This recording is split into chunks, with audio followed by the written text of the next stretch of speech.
जर या जीवनात सर्वात मोठं दुःख जर कोणतं असेल तर ते आहे मरणाचं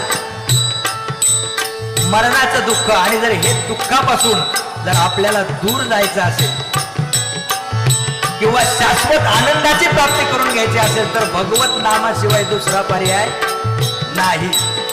म्हणून पिंगळा काय म्हणतो, आहो पिंगळा महातारी बोली बोलतो लेखा